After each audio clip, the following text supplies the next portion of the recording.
Buenas noches po. Gusto ko lang po i-discuss ang dalawang formula na ito. P is equal to IE, power law. E is equal to IR. Ang proseso po para i-manipulate siya, ang isang side po ay i-multiply ng 1 over E at ang isang side po na equation ay i-multiply din ng 1 over E.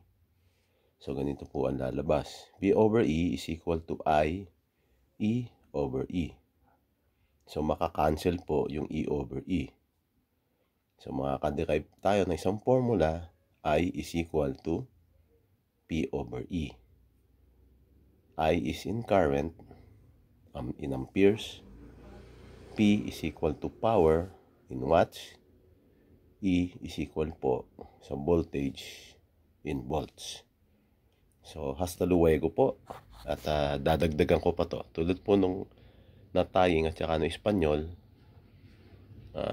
one formula in a day is equal to 365 formulas in 1 year.